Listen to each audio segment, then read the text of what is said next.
Test out a couple of samples for you based on what we're going to be talking about today when we get going. Last week, just to rehash, we talked about seeing the world through different goggles, seeing the world through a different lens, seeing the world around you through the lens or goggles of a commercial specialist. And in doing so, recognizing opportunity that the average person or the person without those goggles would never recognize.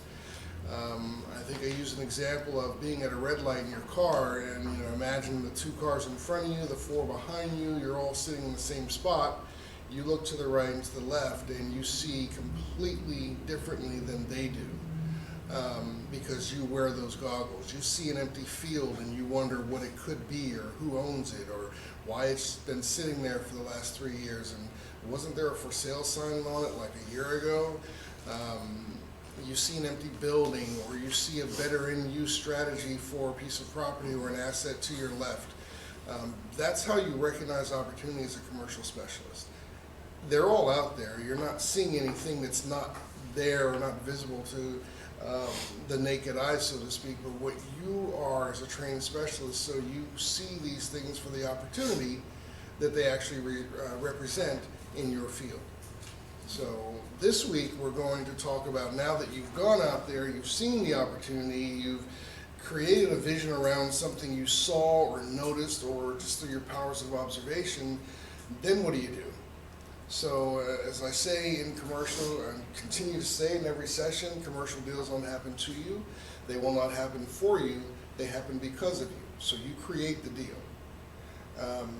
So in seeing that opportunity or that vision, then you do your research. Who owns this property?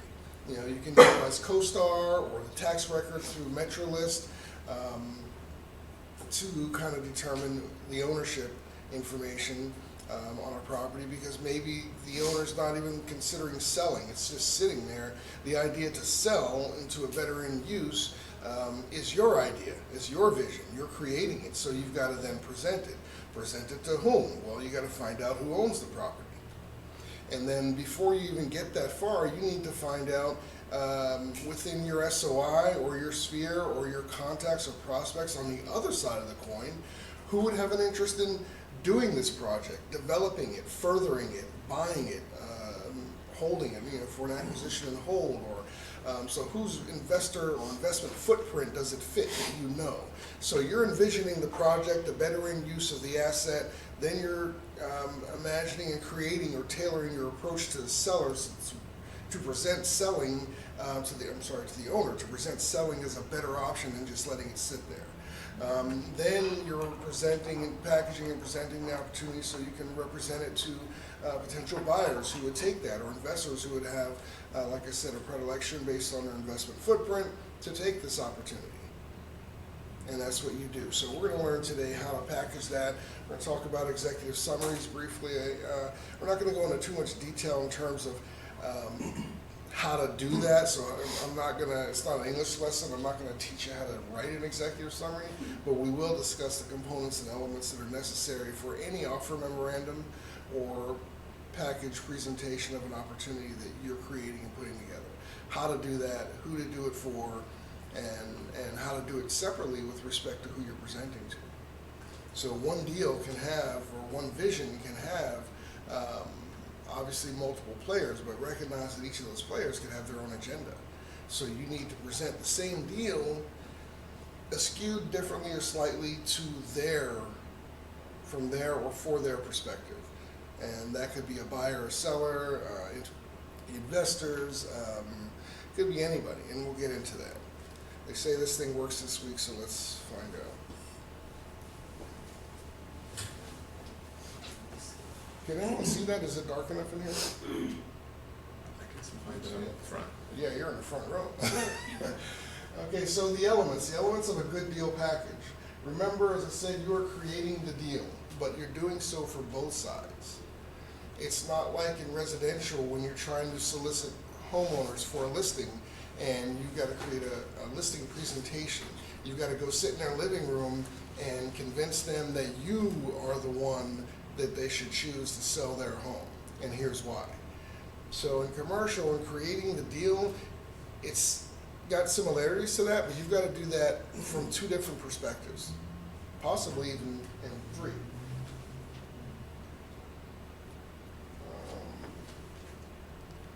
There we go. So it's a single vision which establishes dual objectives, both the owner and the buyer. So you're at that red light. What kind of asset, Trinicia, could you see that could represent an opportunity? A bare piece of land right next to, what do you call it, the Dutch Brothers? That Exactly. was just built. Yeah, I think you're talking about Elk Grove, right? I know Everywhere. exactly what you're talking They're about. popping up literally everywhere. Yeah, the one in Elk Grove has a huge piece of land that's been sitting there behind it. Mhm. It's next to the cemetery, and Yep. behind it there's raw land right there. So, yeah, I can see exactly what you're talking about. That's an excellent idea. That's an excellent example. So you would see that, but so you would have to understand, okay, why would it be advantageous for the seller to sell it or even develop it? Sometimes you're not always coming to the owner and with a proposition to sell.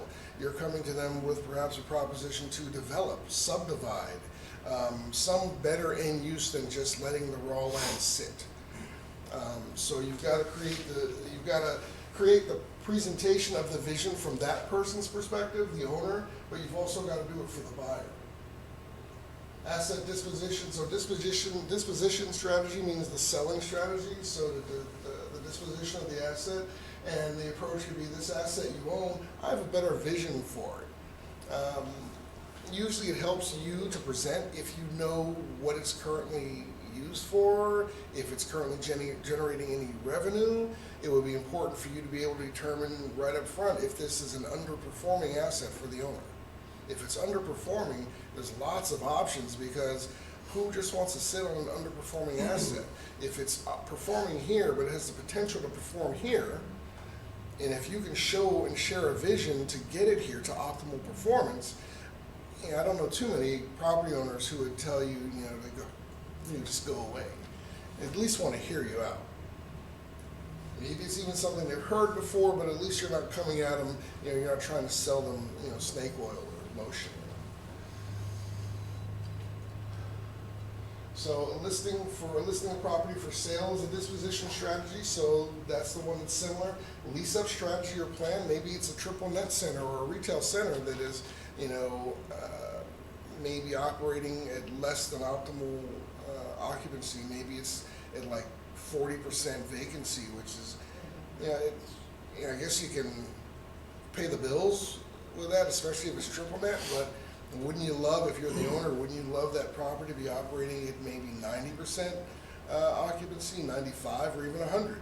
So maybe you can propose a lease-up strategy or plan, which would include maybe beautifying or aesthetically improving the property to get a better quality of tenant, better or stronger leases from these tenants, repave the parking lot, stuff like that, maybe re-gravel or retard the flat roof, just anything like that. Improve the signage, improve the monument signage at the street front, things like that. And you can show that's the vision, that if we do this, and you're currently at this cap rate, if we put a little bit of money to aesthetically improve this property, and then you enlist us as the master leasing agent for this property, we can begin to lease up this asset so it's no longer underperforming. So now it's performing at optimal or beyond that optimal levels. And that's just the lease-up strategy to play. Relatively simple, but a lot of owners are sitting on these centers and they're like, as long as it's paying the bills, they're kind of like, they're not really motivated to do anything until you come along and show them the benefit, and also show them that you'll put in the work. A plan to repurpose. So I think we talked a little bit last week about repurposing strategies, and we talked about how repurposing strategies are typically going to be market driven. They're going to be market driven. So the example I recall using was, let's say you find in your observation through your goggles as a commercial specialist, you find a 5-bedroom, 2-story home with substantial square footage, and it's boarded up or dilapidated, or it's not and it's just empty. Or maybe the owner is struggling with trying to rent it because you know, 5-bedroom homes of that nature. Maybe he's having difficulty renting it in whatever area it's in. Maybe people are more predominantly looking for 3-2s in that area or whatever. So your vision is, well, you know that the market currently, what's trending or as an upward tick in the market would be senior care facilities. So why not a better end-use strategy for this large 5-bedroom vacant home? Why not a better end-use strategy or propose as a better end-use strategy the conversion of this facility, of this property into a senior care facility? Each one of those 5 bedrooms, and maybe you can renovate and get a 6th bedroom out of it, but each one of those rooms can be rented. If they're large enough, you can rent them, they rent them to 2 people in these facilities. So, and those are cash cows, that's why they're trending in the market right now. So if you made that proposal to the owner of that large 5-bedroom home, and they can see the value in that, maybe they'd go for that. But then again, at the same time, on the other side, you know people who are in that market sector, that operate in that space. They want and are looking for actively more senior care facilities. They're collecting them because they're cash cows for their portfolio. So you know those people, you found a potential target, you just got to convince the owner that this is the better end use, this is the better strategy, and that you can sell this today to any number of people operating that space that you are aware of. So you get the listing, you immediately take it to them, or even before you get the listing, you're sharing the opportunity with those people on the other side of that coin in your prospect database.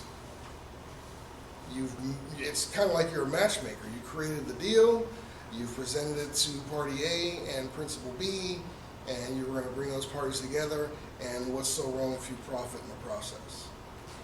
It's called a commission. So look for opportunities to repurpose existing assets, value add, so realizing there's upside potential through embedded value. The last example is kind of an example of embedded value. The prior one about the Triple Net Center that was largely vacant, or operating as a subpar asset, operating poorly. An underperforming asset, there's embedded value there because if you just put a little money in aesthetically improving the place, changing the structure or nature of the leases, maybe some more long-term leases, maybe some better tenants, so more regional, credit-worthy credit tenants like even like Subway. Subway's a good tenant. They're a good, they're a national tenant, but you know they're a good tenant. And they're obviously longer-term leases, but you can find good regionals, and so like we talked about in a strip center like the one next door, that's just a retail strip, so you're going to have smaller businesses, maybe mom and pop, but the sandwich spot is there. That's a regional franchise. So, and so you can have regional credit tenants in your strip center. Then we talked about an example like Delta Shores, which is an example of a large retail center, not a retail strip. It's not just a strip. Now we're talking about a center. Centers have multiple, or can have multiple anchors. These are national or regional credit tenants of some substance. So it's all about, you know, what fits for the area, but there's embedded value in a retail center or a strip that's not fully leased up, that, you know, there could be an increase in the cap rate, but for this or but for that. So you've got to look and see and find those value, that hidden value, because a lot of times it is hidden value, hidden even to the owner. And sometimes even when it's not hidden to the owner, because obviously most of them will be aware that their asset is underperforming, but they don't have the wherewithal, the time, the vision, the imagination on how to improve the asset. And if that's the case, that's fine, sell it. But let's do this before we sell it so I can get you a higher value, because if we can increase the cap from, you know, A to B, then that represents in the open market, in terms of market value, that represents, you know, $350,000 or whatever that represents. So embedded value, hidden value, you've got to become the expert in seeing it and recognize it and then present it. Maybe a subdivision. Tree, you and I were discussing that when I asked you the question a few minutes ago about a raw piece of land. What could you do with that? maybe the better end use is to subdivide that land or do a lot split.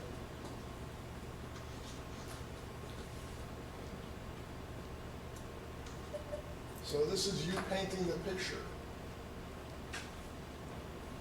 Abandon this thing.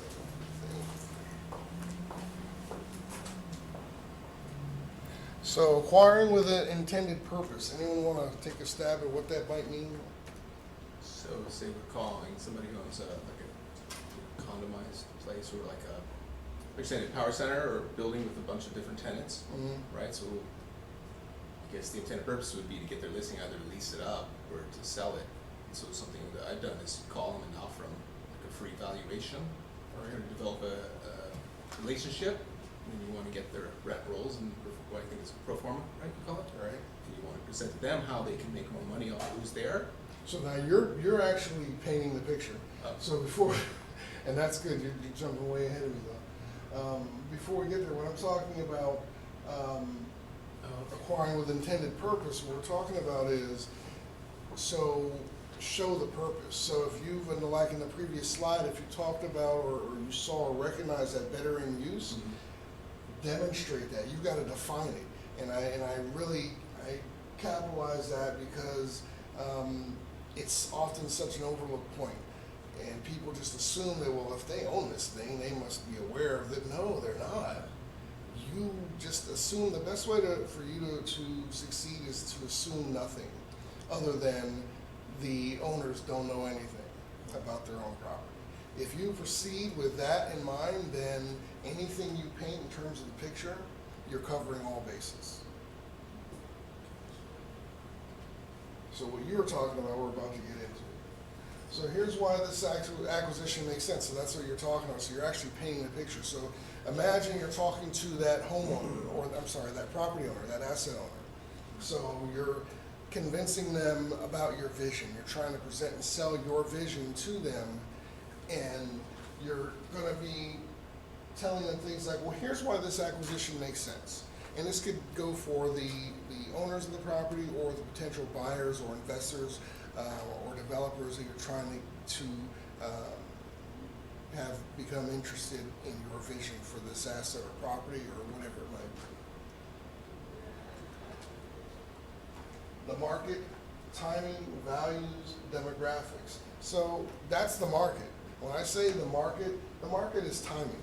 What's going on in the market, because it's all subjective and relative to what's going on, what's trending, what's going on in the nation economically, what's going on a macro and a micro level economically. So you've got to pay attention to that. I bet you Rich can tell you if oil prices are up or down because he works with gas station clients. I know that I've had people who were really eager to get things done around the time of the election. Yeah, exactly, because they don't know which way political wind is going to shift. That's going to happen again. Right.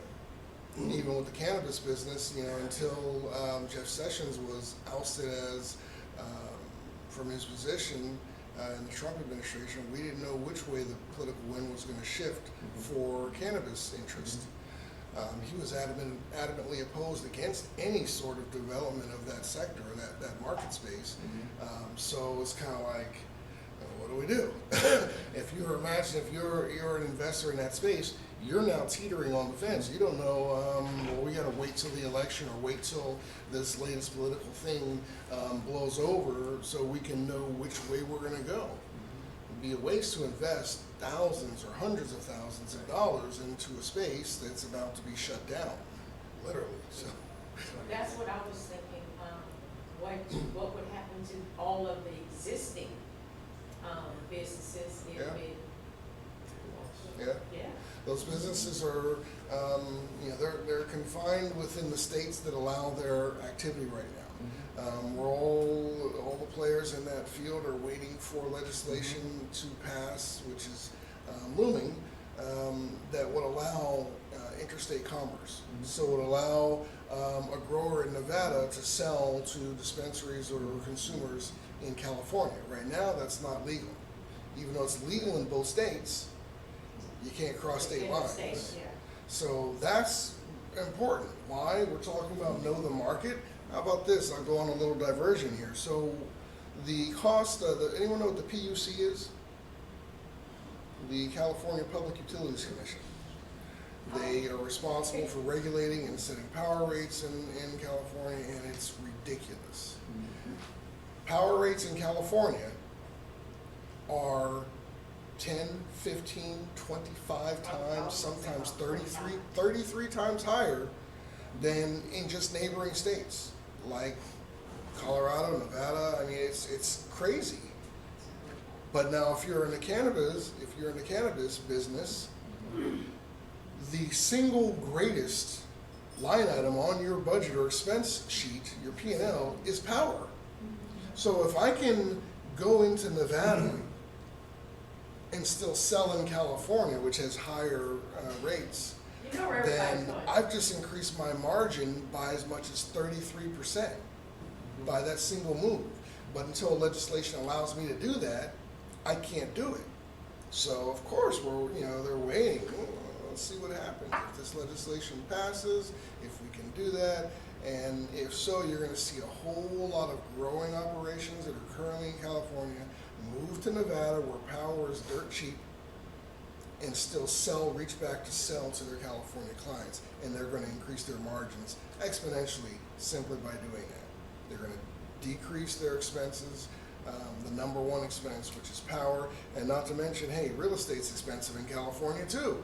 So that's the second largest line item on their budget or expense sheet, their P&L, is the cost of their space. So they're paying these ridiculously high market rate rents plus premium because of what they're doing, as landlords are charging more money because it's cannabis and they're making money hand over foot, or they think they are. So there's higher lease rates for those guys. So if I can move to Nevada, pay and cut maybe 25% off my lease rate and another 30% off my power expense, I've just increased my profits ridiculously. So that's a good example, and it's worth a diversion. It's a good example of how things are market driven. Repurposing is market driven. Some of these commercial strategies we're talking about are market driven, and the market represents timing, values, land and property values, and demographics. Can't put a Tiffany's in the hood, right? Nobody can afford it. They probably get robbed every day, but I mean, that's not here or there, but it's about demographics as well. Businesses that move in certain areas want to know traffic counts. They want to know the makeup of the household, the average income or median income for the area, the average family household makeup. Is it 3 kids? Is it the nuclear family? 2 parents, 3 kids, a dog, a fence, and all the other stuff. Or is it not? Is it college students? Is it apartments or multifamily renters, as opposed to homeowners? These are things that businesses want to know. So when I talk about recognizing opportunity and creating the vision, but then packaging it for presentation to the would-be players, you've got to know this stuff too. You can get most of it from title report. Title companies or title rep can get you a demographic breakdown or report on any area that you specify, any area. And it doesn't matter whether it's for residential or commercial purposes, you just need to report on the area. They can give you all that income information, typical family or household makeup information, everything. Even education levels. Yeah. How many, on average, how many of the adults in this area have gone to college, gone to 2-year, 4-year? What's their highest level of academic achievement or completion? High school diploma. They can tell all of this stuff, and you need to be able to get all that information, make some sort of interpretation about it, and know whether or not, understand how it may apply to your lease-up strategy. Maybe you're talking to a strip owner, and you're talking about a lease-up strategy for that strip. Well, it would behoove you to know, to the service of your client, who's living around that strip. So that would tell you directly what kind of tenants you can get. Like I said, you can't put Tiffany's in the hood. You don't want to put, like the dollar store, in Beverly Hills. Although they love the 99-cent store. I'm sure they do. Secretly. Yeah, yes, no, seriously. Yeah. Right, and also I was just thinking of that too, because the city too may not want a Exactly. certain Oh, yeah. type of business in a certain Exactly. area if they're trying to have a more higher end sophisticated neighborhood. Exactly. I know we were City- turned down for Dollar General in Lathrop because they're trying to have a more upper class atmosphere. And you might not find that in writing, so here's where it No, gets tricky. not at You all. might not find that in It's legal. writing It's anywhere, legal. but you've got to call. If you call, if you walk into the office, whether it's the planning department or whomever, and you talk to the clerks or the people working there, they're really nice people. They're well informed, and they've got a lot of information that you could benefit from. You just got to go talk to them. Mhm. They will tell you first thing. They'll be like, no, that's That's- yeah, we don't want that there. I can tell you right now, the city's not going to go for that. It's probably, yeah. And they'll do that. They'll say, oh, okay, so what is the city kind of thinking in general for that area? And they'll lay it out. Well, we're kind of going for, more like, the Emeryville development in the East Bay. We kind of would like to see this area develop like that. Maybe we get an IKEA in here, and we upscale, we bring in some more upscale eateries, and they will tell you all this information. That way, everything you do is, one, gonna probably land on favorable review with the city, and secondly, it's gonna fit with everything else that's coming around, because they're telling you the same things that they're telling other developers and builders and landlords or property owners. So what you're doing and what you propose will fit more aesthetically and seamlessly with everything else that's coming around it. That's a great point. Yeah, I noticed too, because at first I was kind of, I was like scared, apprehensive to call the city or go down there. Yeah. But now it's easy because they actually, you call them and tell them you're interested in a piece of property, either for a seller or a buyer, or just potentially, and they will schedule time and sit down with you. Yeah, they'll say, come on They'll in. tell you exactly what they want and don't want. And if you can bring them something they want, they're gonna bend over backwards, usually to help you, because they Right. want the tax revenue. Right. That's exactly right. So don't be intimidated. A lot of agents are. I think the first time I employed that strategy, I was in Oakland. I was probably in my 20s, and we were operating in West Oakland. And it was CEDA at the time, CEDA, Community Economic and Development Agency in Oakland, and they were notoriously strict. Just about touching any of the old properties in West Oakland, rehabbing them, and just making sure that people were restoring them, not replacing like the wood moldings even. You couldn't, like if you go into a dilapidated home and there's this nice ornate molding that was chipped off or broken, you had to recreate it. You couldn't replace it with some modern looking thing on the banister or whatever it was on the railing. You had to recreate what was there. That goes for everything, window framings, it was trim, everything. So, but the first time I had to call CEDA, I was nervous. I was like, wow, this 20-something-year-old dude, and I'm going to call CEDA in Oakland, which is a major city. It's a major urban center. And they've got to be too busy for me. And what made it worse for me is when I called them, they told me they couldn't help me with the phone. I had to come down.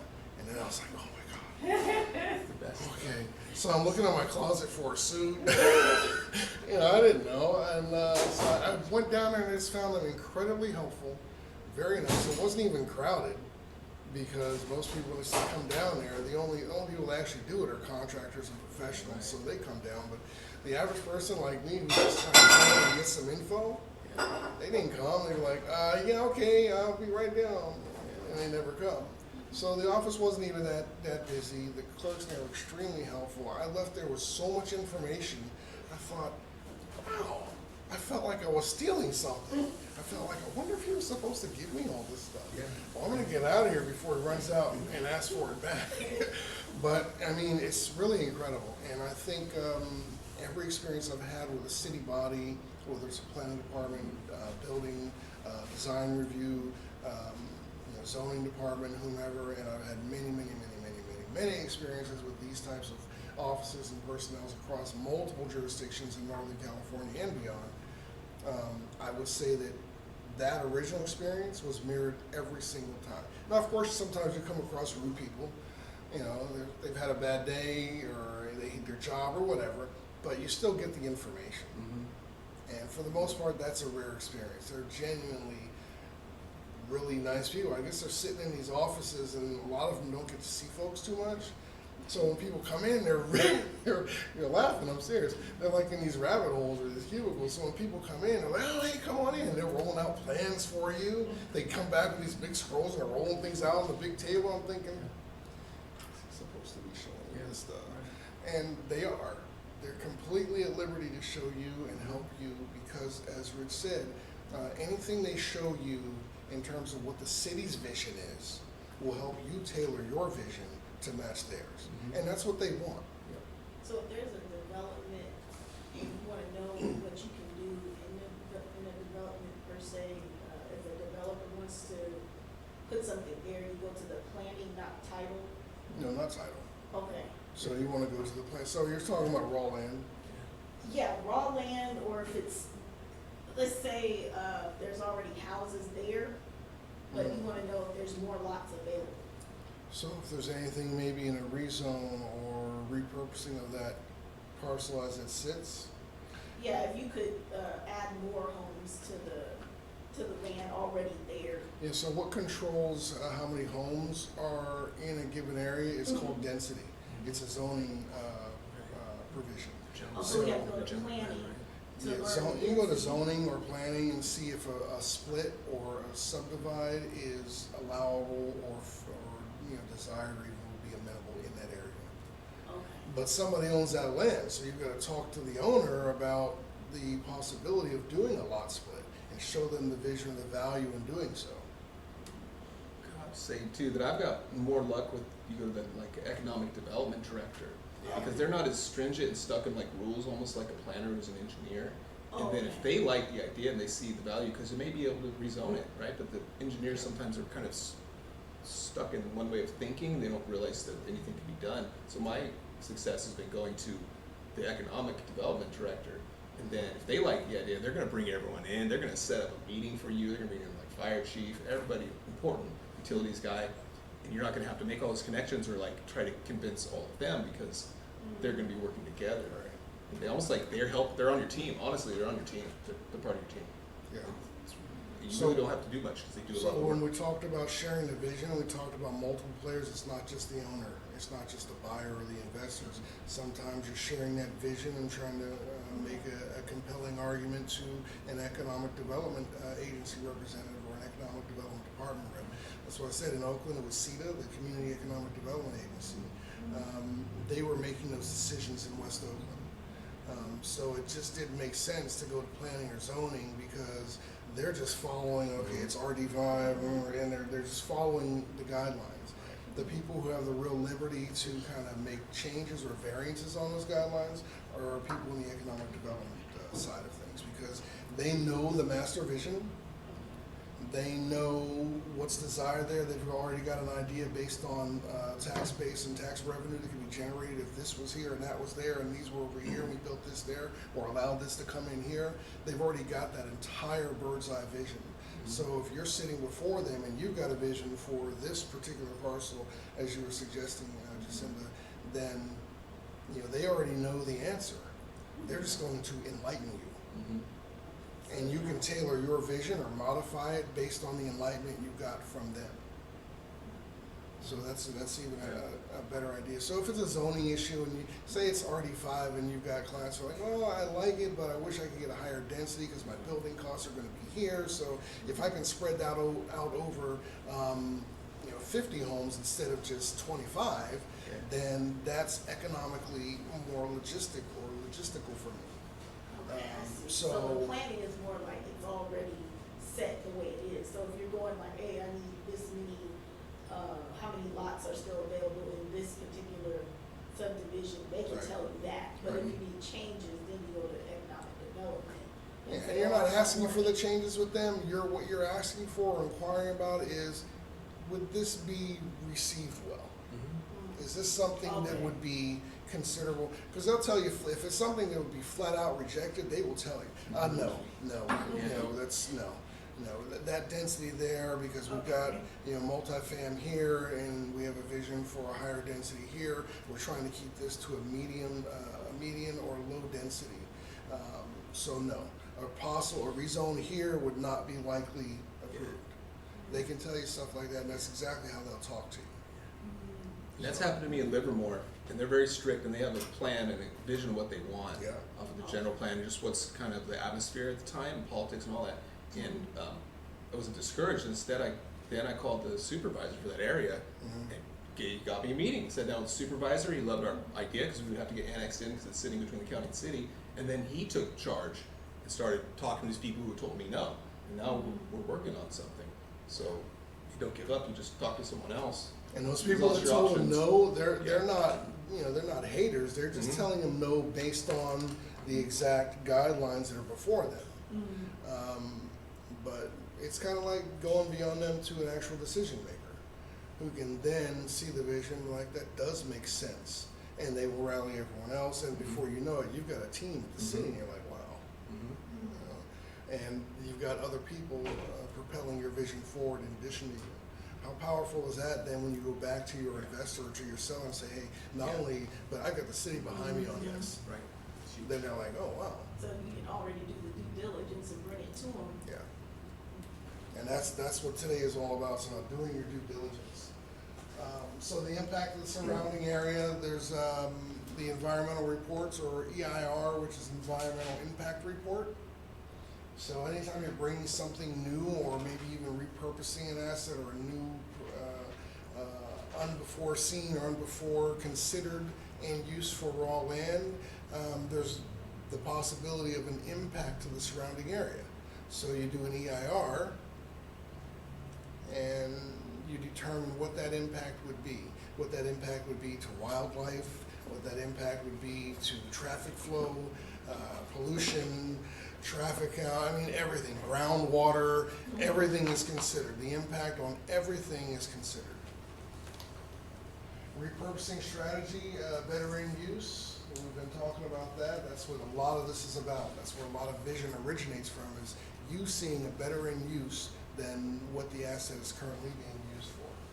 So it may not look like much, but here's the upside. Lease-up strategy, tenants, turnover, FMR. Anyone know what FMR is? There you go, fair market rent. So FMR rate is fair market rent rate, or market rate upside. So the upside for market rate would be if, let's say you've got a strip, or even a multifamily complex, and let's say it doesn't have a vacancy problem. Let's say it's 90% occupied. But let's say 60% of those people are paying below market rent. So they're sitting in there below market rents, they're filling the building, but the building is underperforming because it's collecting subpar rents. So maybe the upside there is based on market rate upside, meaning you can improve the property by getting market rate renters in there. But then sometimes you have to have the property fixed. Yeah, well, what better opportunity is you're Yeah. getting one, it's called turnover. And as you're getting one, it's up there, turnover, as you're getting one tenant out who's paying a subpar rent to make way for the next tenant coming in. So you've got a building full of people who are paying below market rents, Yeah. they don't have an existing lease, they're paying month to month. You want to start to turn this property, get those people out, or offer them a lease at a market rate rent so they can stay there. But if they decide to leave, which the majority of the time they do, that's your perfect opportunity to turn that apartment. So you're turning each individual unit, or if it's a strip, each individual space, as you get these tenants out. Now, once you get them out, now you can, whether it's retail or multifamily or whatever it is, you can turn the space. You can improve the flooring, the paint, sometimes even the layout, the appliances, the countertops. Yeah. So what would they do if they actually have tenants who have existing leases? So those tenants, you're kind of stuck. Okay. So as you're examining and you're doing your diligence to analyze the upside potential, you've got to exclude those, or you're going to do your pro forma. So remember, I think I talked about session 1, sometimes pro formas are 3-year, 5-year, 7-year, 10-year, 15-year. And a performer is what? Projected performance. So performance at an optimal level or higher level as projected based on whatever. So let's say your turnover strategy for this asset includes getting some of the existing people out who are month to month, getting market rate renters in there, and improving those units so that you can justify a higher rent. So by the end of year one, you've gotten 40% of them out. So your performance year one reflects that. It reflects, even though it's not the picture today, it reflects that 40% of units that have been turned or will have been turned at that time per your vision. So your performance shows performance levels of the asset at that time. And then a year, maybe 2 years later in year three, you've gotten all of those people out, and some of the existing tenants who had leases, those leases have expired and you've gotten them out. So the year three performer reflects that. So that's why you're looking at a year, let's say you're looking at a year one performer, and then a year three performer, and then a year five. So what you're showing your prospective buyer or investor is that, hey, and what did I say? May not look like much, but here's the upside.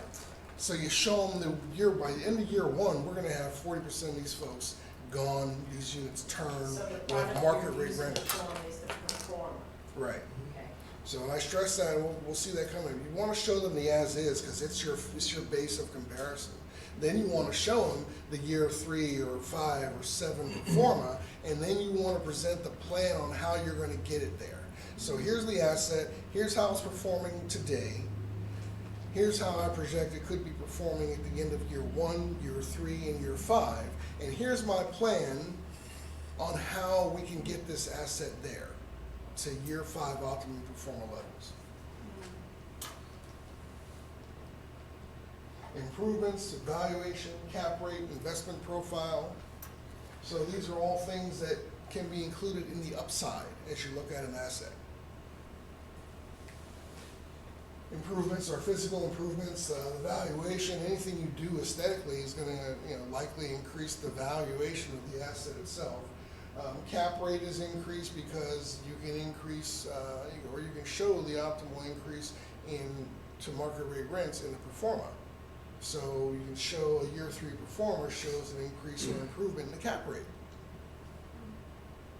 And the investment profile. So that's just kind of like certain investors say, I don't want to invest in anything below a 5 cap.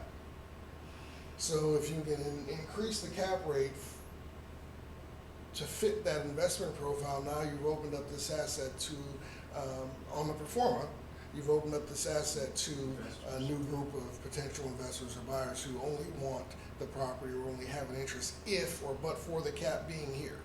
So you increase or improve or modify the investment profile of the asset to fit different investors. Yes, it's underperforming now, but the performer looks great.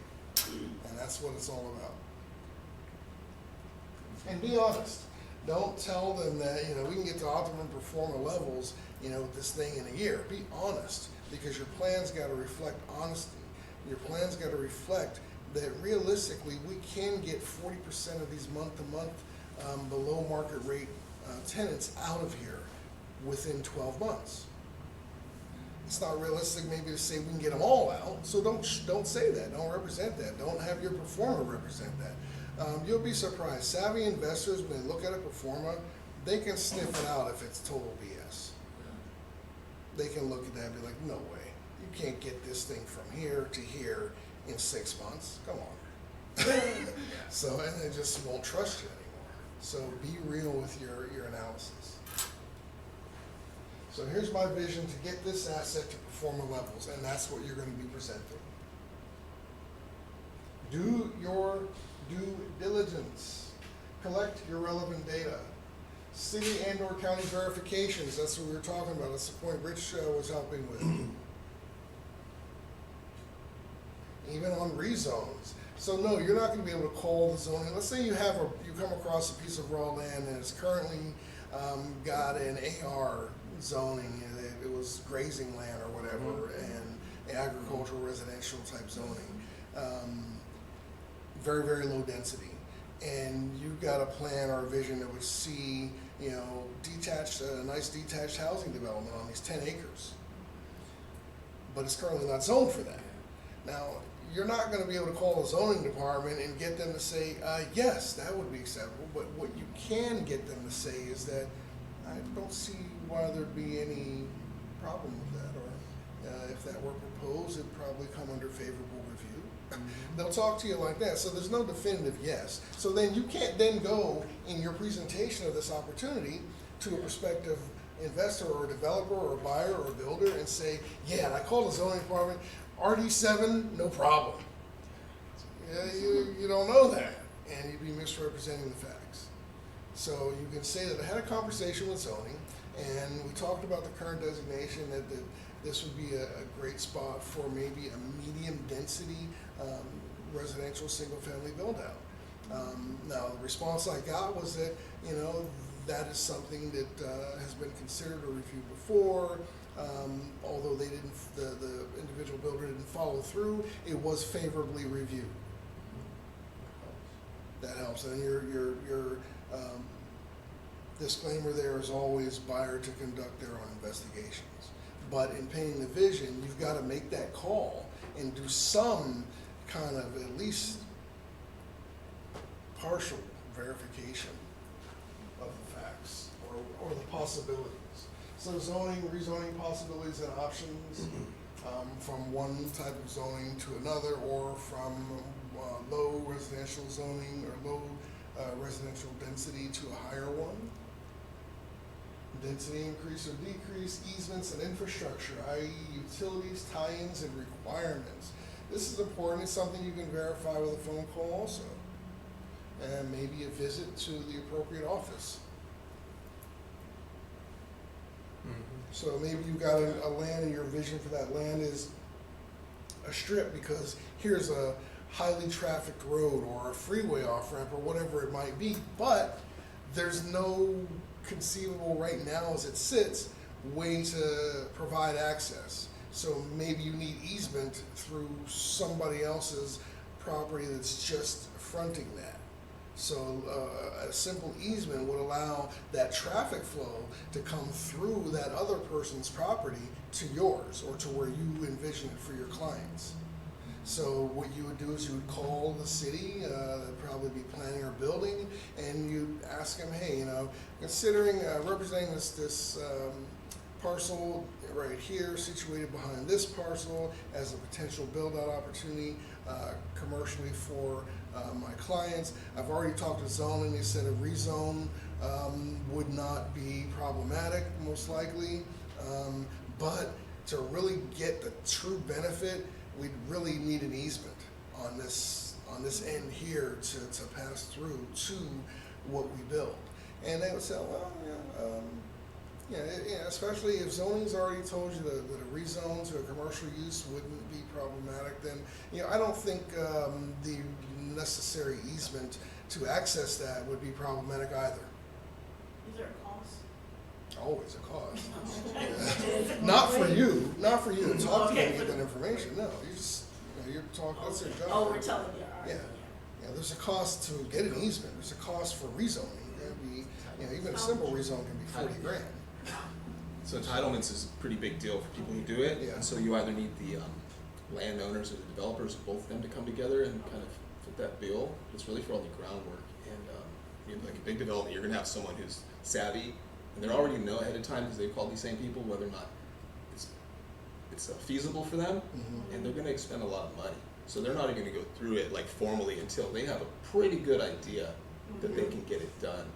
And like you were saying, there's even times like there's 130 acres in Livermore, and it's owned by different people with different facts to it. Some's in the city, some's in the county, some's zoned agriculture, and it's in what's called the Williamson Act, which could be very difficult to get out of, but it's really not. So you talk to the right people, and then some of it says it's undeveloped land, but there's the people who are ready to develop on that kind of thing that you're talking about, like big residential development. They're gonna know, and they're gonna have experience, or they're gonna have people who are good at this and who have the connections and the money. And so if they want to get it done, they're going to know whether or not it's worth it. And they'll step in and they'll do a lot of that groundwork for you. It's just really getting things moving and getting the right people together. The fees aren't always the main prohibition. A lot of times it's the preparation, like for tentative map or whatever, you've got to engage civil engineers. You've got to contact a civil engineering firm to do that, to survey the lands, make sure the drainage and flow off the land for standing water is accounted for.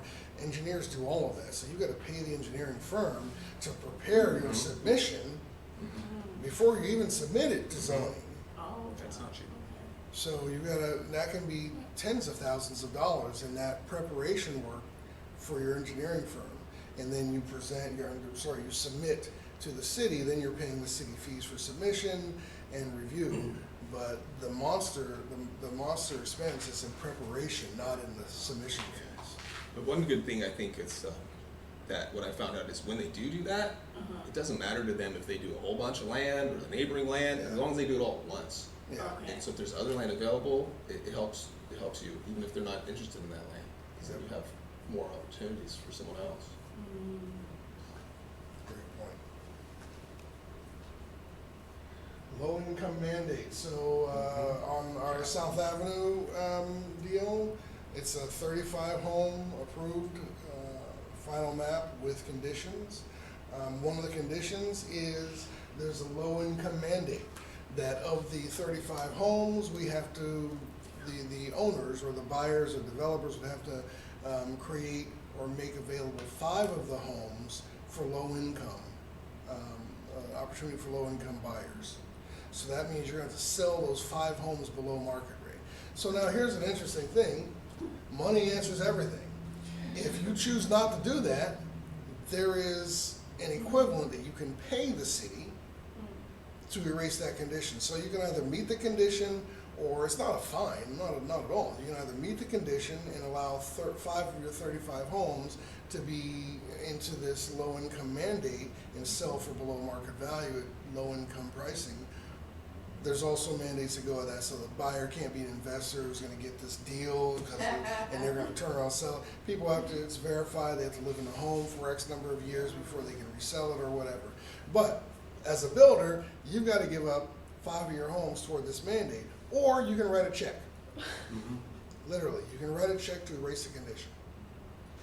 So even if you come across something like that and your prospect's thinking, well, that's not going to work, economically, for the budget and for the margin, that's just not going to work. Well, you can write a check, which is often considerably lower than selling 5 homes in your project below market. So a lot of builders will just write that check. And the cities and jurisdictions know that.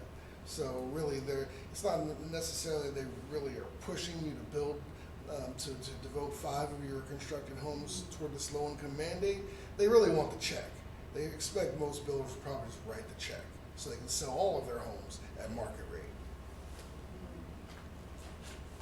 Rock solid analysis. Illustrate each of the many categories of comparison and evaluation. So now I would ask you to turn to the samples I passed out before we started.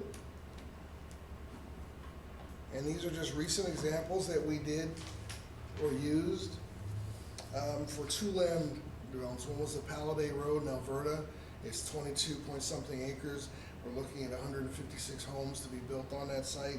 And the other one was Spencerville and Wheatland, 9 acres. Higher density is what we're going for there. We're looking at a townhome type development, so where the units are attached. But what you'll see, if you look at the samples, you'll see what I'm talking about. I said rock solid analysis, illustrate each of the many categories of comparison and valuation. It's not like residential where you're basically evaluating what's the home worth. You can do that based on square footage. You can do that based on bedrooms, cost per room, cost per bedroom.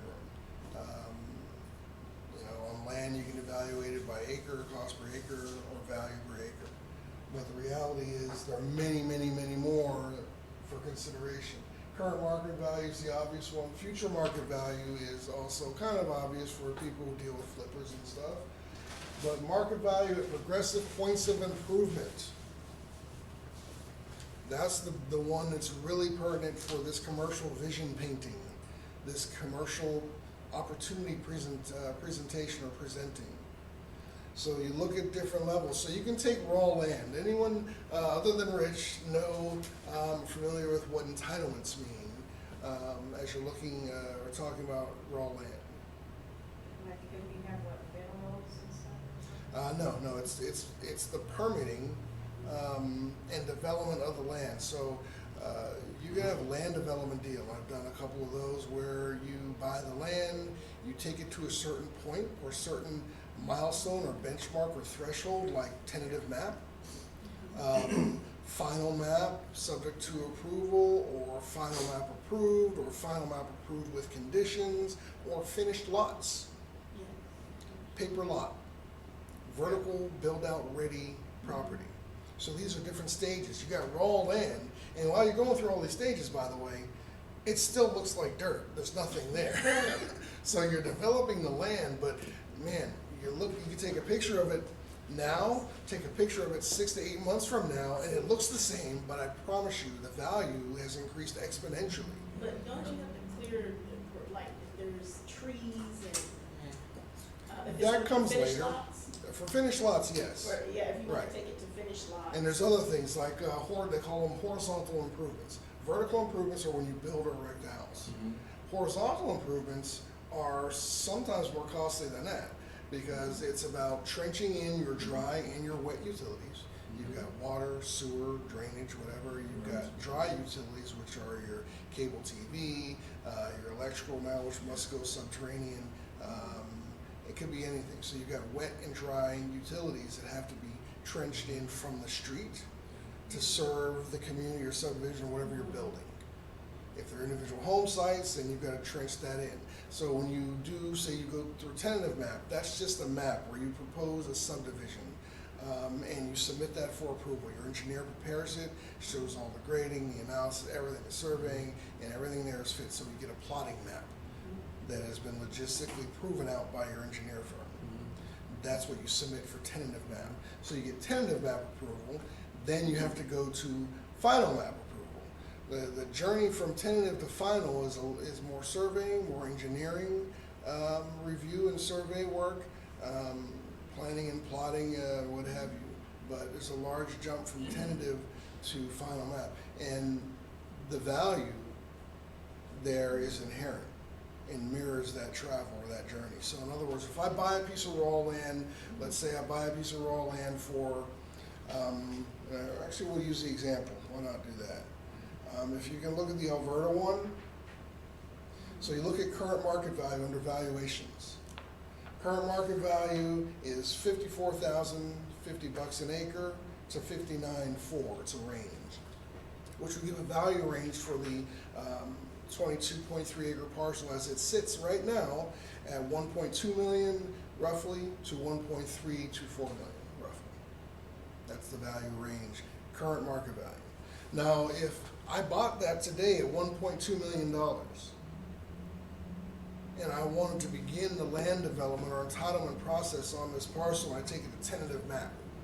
I hire engineers, I bear that cost, I survey, I bear that cost, I do an EIR, I bear that cost, and I bear the costs and fees associated to the city or jurisdiction with regard to submitting and going through the tentative map process. So I get a tentative map submission done. For the investment that I've made in that land, including acquisition and entitlement thus far, there's a value to that. There's a reward or return I get on that. So if you look at market value of taking the tentative map, it's gone from $54,000 an acre, or roughly $55,000, to $79,000 an acre. 1.7 million is the new value with a tentative map. I've gone through zoning with my tentative map, or zoning review. I haven't rezoned it yet, but I've gone through zoning review. I've got a tentative map. There's value in having that. There's value in having progressed the land that far. But look what's next. If I take this parcel now through final map to finished lots, oh my God, now it's worth $127,000 per lot. Is that saying that that's potentially 89 to 112 lots at 127,000 each? Yeah. Yeah, and actually we increased that with the new zoning plan for this one. That's probably gonna be 156 homes at $127,000 per lot valuation, when you started at $54,000 an acre. It's only 22 acres. It's 157 or 156 potential lots in finished lot or paper lot status. And if you go out there, it looks the same. It's just 22 acres of dirt. Sometimes if horizontal improvements are in, horizontal improvements are the trenching for your driveway utilities. It's also sidewalk, curb and gutter and roadways. So horizontal improvements. So the roadways going through the subdivision. Yeah. The sidewalk, curb and gutter to go with that, because you trenched in drainage and everything underneath that sidewalk and that gutter. And those go to each of the individual home sites or lots. Nothing has been done on the lots other than they've been identified. Sometimes you'll see stakes with orange flags on them, identifying or outlining the lot. They have been graded because it's a finished lot, so you can see where the driveway is at an increase or an elevation, and then the building pad where the foundation will eventually go is actually above grade. So each of the home sites or lots have been identified in that fashion. And there's a value for each one of those. You can sell those at $127,000. So what if you're a builder? So a builder would come in, they're gonna wanna pay less than that per lot. This is the market rate value of that, based primarily what you're trying to show. It's kind of like a performer showing, where what you're really trying to show is if these were sold as individual custom home sites, here's what they'd be worth. To a builder, they're looking at that number and be like, yeah, I don't think so, buddy. Maybe they'd pay $100,000 per lot, because they've got to buy the whole thing, all 156 lots, or the entire parcel. And then they're going to take it from that point to vertical build out and finish the project and sell the individual homes. They could also, with some additional filings with the city, sell each of those as individual custom lots. So now they're selling custom lots. Build your dream home on these, but typically those are gonna be larger, like 1 acre lots, where you come and you build your dream ranch style home or whatever. They've got some elevations that are purely suggestion. They've already been through design review, so if you pick one of these, you're not gonna have any problems. But they're still custom home sites that are sold to individual homeowners who wanna build their own home and then move in. Do you know what right now average cost to build for new construction is per square foot? Yeah, it depends on who you are. Okay. Regional builders, and this is a good question. Everybody hear that question? He's That's asking. what they ask. They don't do the numbers in their head. Yeah, he's asking if I know what the average cost per foot to build is. Very important when you're trying to paint this picture and show the vision, because you've got to be able to show the cost. Your investor that you're presenting to is going to be like, well, how much is it going to cost me to build 156 freaking homes? You show me what they're going to be, the resulting assets will be worth, but what's it going to cost me to get there? Plus, and those are hard and soft costs. Your soft costs on a construction project are your entitlement costs, your permits, your fees, inspections, EIR. Those are soft costs. Your hard costs are actually the cost of building. Your hard costs are your construction cost, typically. So, to answer his question, it depends on who you're talking to. So you've got to know who your prospective buyers are. So if you're looking at say a 10-acre parcel and you want to talk to a regional but active builder, say like Riverland Homes, they're a good regional builder. They're not huge like Lennar or what's the other one? Yeah. Yeah, they're not a national builder like Toll Brothers or someone like that. They're a regional but active builder. They're based in Granite Bay. That's where their headquarters are. They've got a development going in North Sac that they just sold out of. They've got another one, I think, in Elk Grove coming up possibly, but they're regionally active builders. So if you're talking to them about buying this 10-acre parcel that you've envisioned a better use for, and you've gotten a seller to agree, then you need to know that in calculating your costs, a regional builder can probably get a home built for about $120 to $130 a foot, because they have the resources. They probably have got materials stored. They've got construction crews that work for them, or at least predominantly for them. They don't have to subcontract out a lot of things where every time you subcontract, you create a margin. because the guys doing the work, that firm wants to be paid and profit, and then the guys who subcontracted put a margin on top of there so they can profit from the subcontracting action. So if you can eliminate the need for subcontracting, you eliminate that margin, that puff or fluff. So regional builders like that who have their own crews that they control, they have materials and storage and store where they get better rates. Like, and it's like the same thing with the difference between a big box store and a mom and pop shop. Big box stores, see, they got an 18-wheeler truck that comes off 80 and delivers, tons of inventory. So they're getting that inventory, you can imagine, at considerably lower prices than the guy who's ordering one box of that same widget from Amazon. So this works the same way. A regional builder controls that crew. Their costs for materials, because of the amount they buy, their costs for labor, everything is decreased for them so they can get a home built for $125 to $130 a foot. Now you're talking about an individual builder or smaller local builder who only does like a few infills or maybe 1 6-home project in a year. Those guys considerably more, maybe $140 to $155 a foot. You or I, if you want to go out and build your dream home on a single lot, probably $165 to $175 a foot, if not more. I mean, you're going to Home Depot buying stuff. So your costs are considerably higher. You're paying retail for everything. And every bit of work that's done is done by subcontractors. Because you hire a GC, he or she is subcontracting out everything. So you're paying all those margins on everything. So for you, it could be almost as much as $200 a foot. So that should answer your question. No, I was thinking too, this has come up before, not just with prospects, but with sellers, to kind of ground them and kind of get them to understand that they may have unreasonable expectations as far as purchase price, because I've had this happen where they look at, well, this is how much they're going to sell the house for. Right now it's just dirt. There's so many lots they want, we should be able to get more money, not taking into account all the costs that the developer's taking on. And so it's been helpful to kind of educate them as to how much profit they're really going to make, and how much work and time it's going to take, and how much risk they're putting into it. Because I the people who just own the property and inherited it, it's great for them, but one of them is, I think he's an engineer, but not a building engineer. He's just thinking about everything and made it a little difficult, because he's looking at, wow, they're going to make so much money, we're not going to make that much in comparison. And so I really had to put it all on paper for him and say, this is how much it's actually going to cost them to do it. And there's no way you can do it because you can't even afford the entitlements. And so either it's going to sit there and you're just going to keep paying tax on it and then pass it on to someone else, or you have an alternative where you get something out of it. So it was helpful. And that's a great example of painting the picture, sharing and showing and representing or presenting the vision. All sides of it. And actually, the good, the bad, and the ugly. And I actually called Lennar and asked them, because they were interested in saying, look, how much do you think it will cost?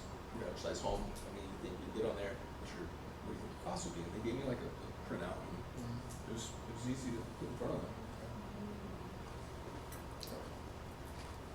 So you see, your job is a lot more intensive and involved on the diligence side than representing homeowners. Yes. So those are some of the steps we talked about: tentative map, final map, finished lots, or what's called paper lots, with or without improvements. Sometimes you can have finished lots without those horizontal improvements. That's worth considerably less than if you go ahead and do the improvements. So as a landowner, every step, it's like carrying a ball down the football field. Every yard you carry it adds value. It's going to cost you, but there's a return there as well.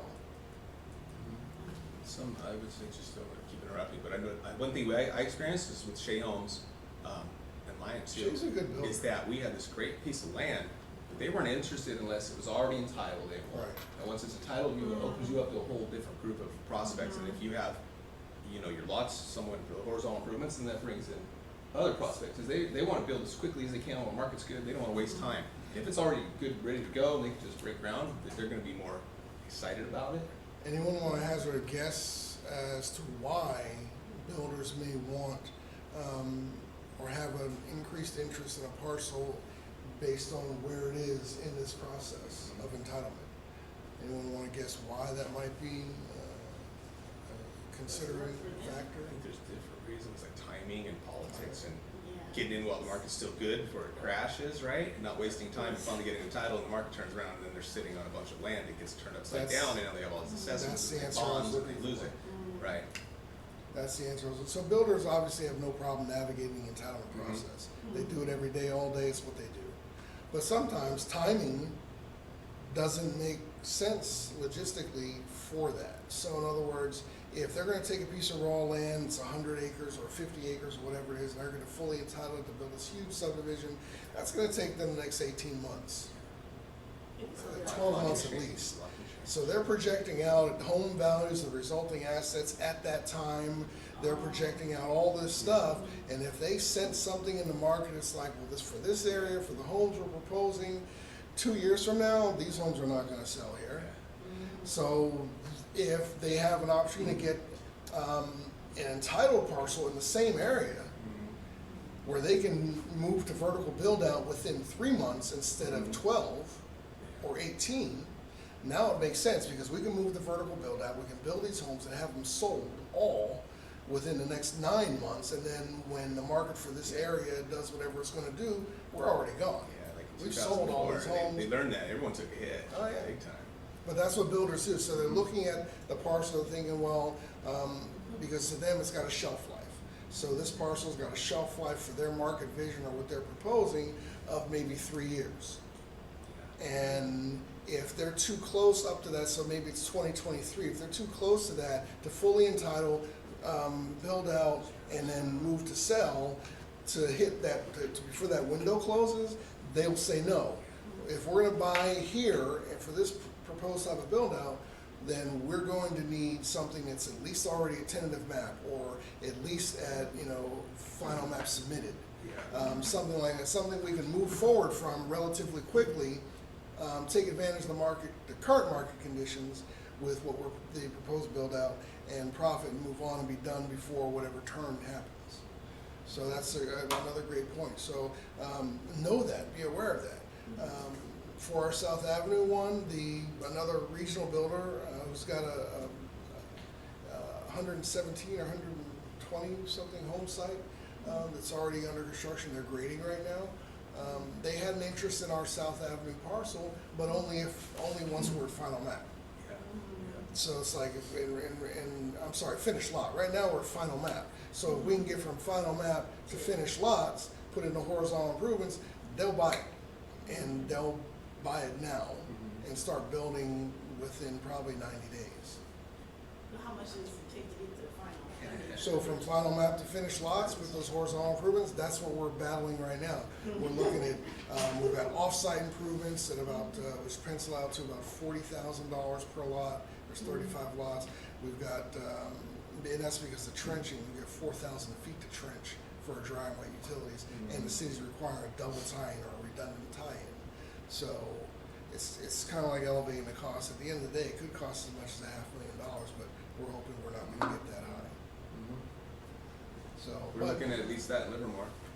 Really? Everything. For the offsites. Yeah, well, they said close to that just for freaking entitlements, just to go through the process, because Yeah, there's that's- so much politics and, That's the East Bay. yeah, exactly. And if it's anywhere in the vicinity of the BART station there, It's close. yeah. Wrong side of the freeway, unfortunately. Wow. That would have helped us, I think. Yeah. Should be a good project though. Count So on it. assemble your deal package. So be detail oriented, content rich, offer a lot of content.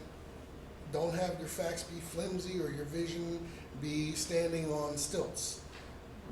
You know, you want to paint a thick picture here, and you want to be able to show everything, but you want to do so clearly and with brevity, meaning you want to be concise. You don't want to present somebody with a 10-page executive summary to review, because they're not going to review it. They're going to say, oh yeah, I'll take a look at this. Yeah. We're talking about marketing, right?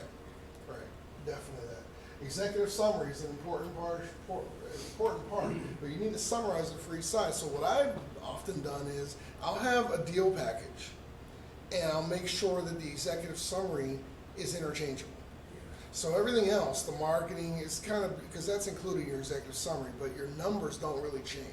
So like your performa, getting the asset to optimal performa levels, that stuff all within the body of the offering memorandum or the deal package really doesn't change. But the executive summary summarizes what the vision is for that particular player, whether that player is the owner, the buyer, maybe an economic development agency personnel. So the executive summary should be interchangeable. So you should create an executive sum for each player and then make it interchangeable in your overall deal package. So you can present the whole deal package, but for changing out the executive summary to present to the right person. Your intro, right? It's kind of like your intro statement. It's It's kind of like your different, intro, right? but everything else is going to be similar. Right. So the numbers don't change, your performer numbers don't change. The in-use strategy, so if you're proposing a change from this or that or repurposing, that doesn't change. The only thing that changes is how that impacts or benefits the party that's reading the summary. So that's their part of the vision. How does it benefit me? What's in it for me? It's like your audience, right? Right. Like with the buyers, first you got to get that meeting, right? And then, you're not always going to get the listing. You still have to create this Right. summary. So most of it's already done. It's got your team on there, little facts about them, things about your business, things you've been successful with, right? Then you're going to have specific property data, demographics, and then you're going to have like a statement like, thank you so much for having time to meet with us, and we believe this would be great because blah, blah, blah, blah, blah. And then you sit down with, you send it to your prospective sellers first, and they don't usually read it all. When you bring it with you, they're going to read it in front of you, but they thumb through it, and it's something to look at, right, while you're talking, and it makes them feel like you really put a lot of time into it, and you're Right. serious about it, that you have a vision that you think is going to succeed, because they know we're not going to profit if it doesn't And a work lot out. of it is in your marketing resource. Yes. So once you pass Robert's commercial threshold here, you have access to the commercial tab in your resource center. A lot of what Rich is talking about can be found in there. Templates for, why you should use Berkshire Hathaway Commercial Division. So a lot of that stuff is in there. Brochures, presentation packages, folders, you can get anything in there, but a lot of it's already made for you, even some template letters. And what they don't have, I have. So you can do this. You can put together a comprehensive package that is all of the above there. Once you do it once, it's easy. It's Yeah. not like the listing. Once you do it once, you've got a You template. pretty much got your template. It's like a listing Yeah, presentation. that's now Yes, it makes exactly, sense. That's why I said, exactly. just Yeah. swap it out. It's just fancy Very names, simple. right? It's just more detailed. So with the listing presentation, your marketing strength and prowess doesn't change. You're gonna present that to everyone. You're gonna say, this is who we are, our network and all this other stuff. Really, all you're changing are the specifics about that house. So the benefits are, as it applies to the market, not the returns. So that's gonna be in your numbers. And a lot of times investors have different investment footprints that they desire. They have different return thresholds or mandates that they impose upon themselves. And you can't speculate to that unless you already know it, then you can include it, but that would be in that summary for that individual person. That would be one of the interchangeable things. What you do want to show is how the benefits are that apply to the market, like a repurposing based on trending aspect of the market, such as, like we talked about, the senior care facilities. So any marketing plan, strategy, if applicable, so you definitely want to show a seller or an owner what your marketing plan is. And that's not just for Yeah. selling. That's huge.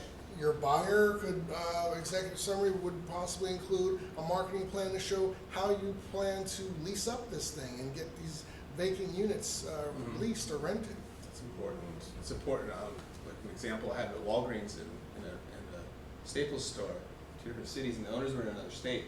And they wanted to know exactly how I'm going to get this out to everybody. Yeah. What are my connections? How am I going to disseminate all this information? They want to be sitting in their Am I other gonna be on the state phone and all see day? it. Oh, yeah, there it is. They don't want just some local guy who's going to be calling a couple people. Right. Just, hoping Put a something sign will up work out, on put a the sign building. up, right? They Yeah. want you active. They want to know that you've got access to different databases, to LoopNet, CoStar. Crexi, Yeah, CoStar, right. Brevitas, all the things that you have access to. Because as they're not going to take you commercial seriously. services. If you don't have like a nationwide database of prospects, like thousands of people you can reach out to in your CRM, they're going to go with someone else. Yeah. Because believe me, the other commercial houses have that access to They those do. resources. And the names too, right? And you do too. Matter of fact, you have more. This is an $800 billion corporation. Those other companies combined are less than 1/60th of our net worth. I throw out Warren's name all the time now. I throw it out there, Warren Buffett's company. Yeah. He knows what he's doing. Yeah. Actually. Use it. Yeah. We have no prohibition about using his name other than, for advertising, of course, and in writing, you can't misquote him. But guess what? In the Resource Center, there's a whole list of approved Warren Buffett quotes that you can use. All right. So you can't just kind of off-quote them for yourself, but you can go in the Resource Center and say, oh, you can use this quote. And there's dozens of them in there. The guy talks a lot. And when he talks, people listen. He has value. He has people's trust. And therefore, by osmosis, this is his company. You have that trust, or you can benefit from that trust that he's already established in the market. Just as a business leader. Everyone knows who he is. Yeah. Just got more. So all those resources that we're talking about and that Rich mentioned, that the other guys, CBRE, Conrad, they all have them. But guess what? You have more. If you are a commercial specialist with CBRE, there's lots of stuff. They have a CRM, you can go in. They have a marketing thing you can use online and pull down flyers and create brochures. And so they have it too, but you have it times 10. You have everything they have times 10. So there's no reason why you can't go out there and do this, represent a deal, package it, present it in a professional manner, and get the deal. Summarize the investment, capital requirements, necessities. So be honest, as I said, in terms of if you show the picture of how it is now and there's upside potential, and then you show what it could be under optimal performer levels, be truthful and show truthfully what it would cost and what it looks like to get there. Okay, it's going to cost you X number of dollars over 3 years to turn 60% of these units back to optimal performance. That's market rate rents, turnover with new and modern appliances, new flooring, new paint, cabinets, whatever, countertops. Show them the cost of that as well as the benefit. Summarize the resulting assets, asset improvement.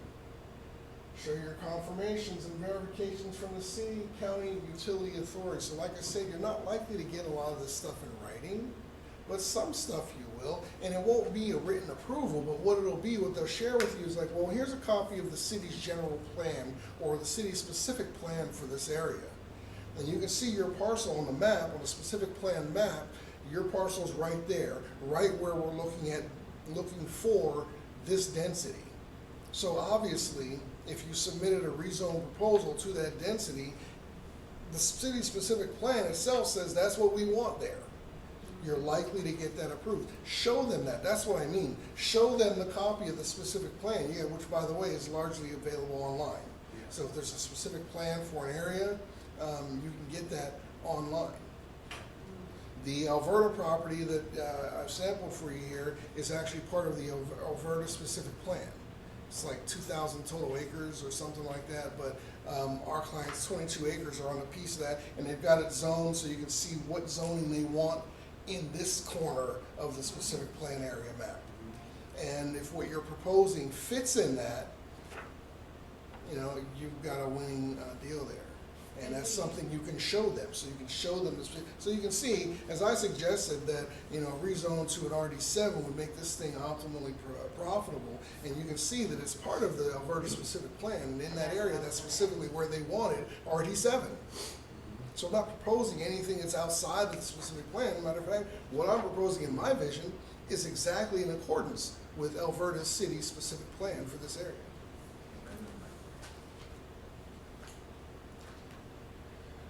The numbers briefly illustrate improved asset performance. So you want to show the performance, like I said, you want to stay away from returns. Everyone thinks you got to show the investors' returns.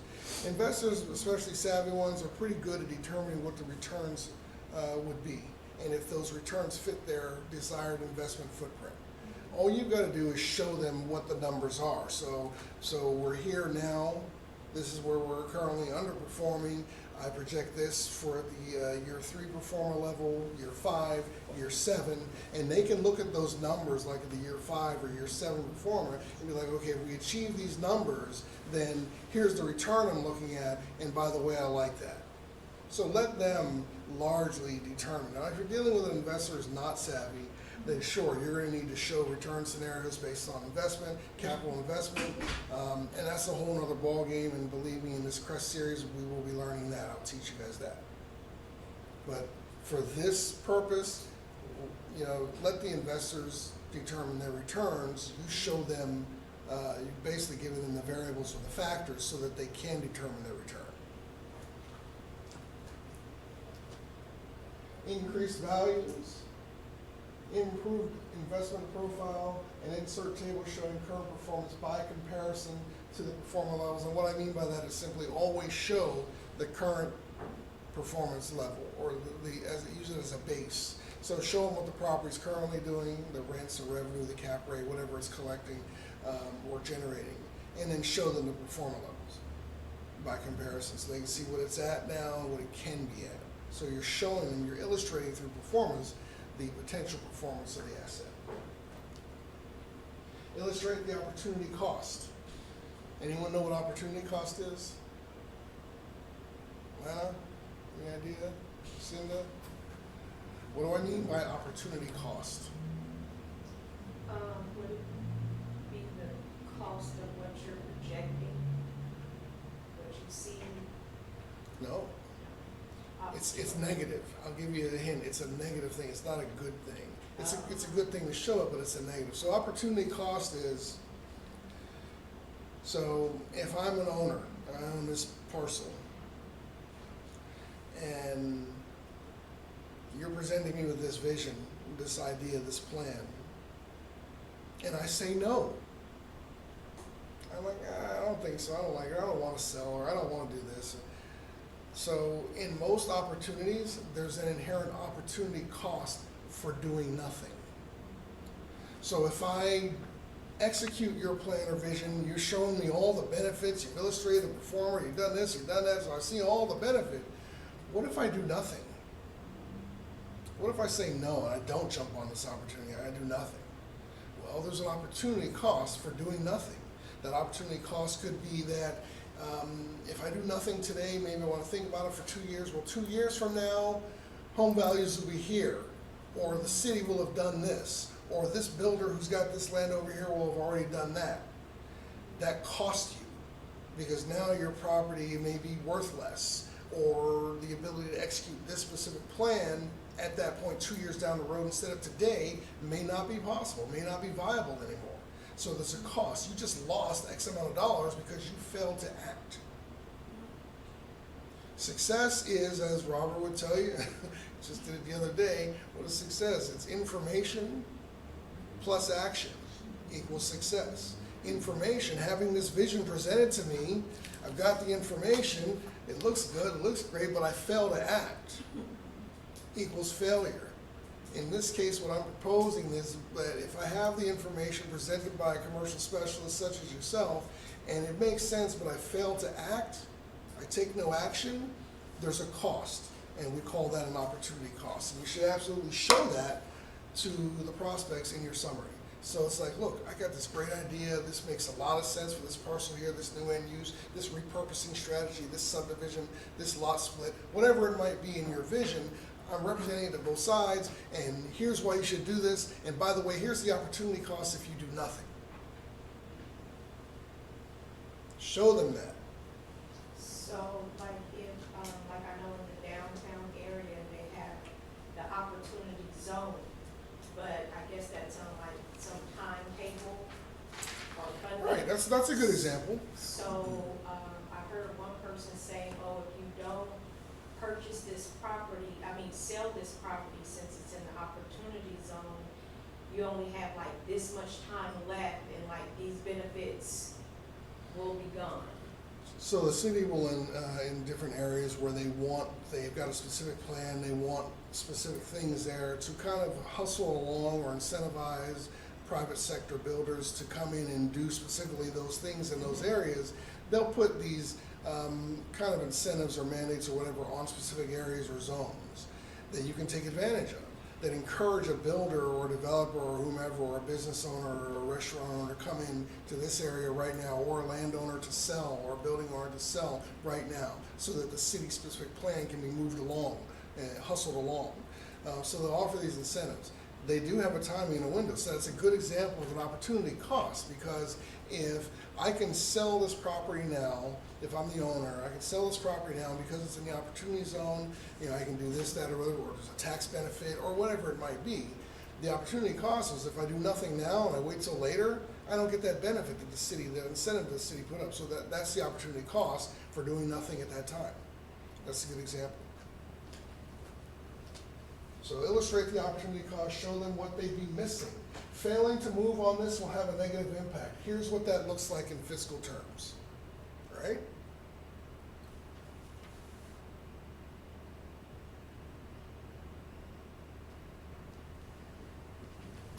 Identify and target. Who would this make the most sense to?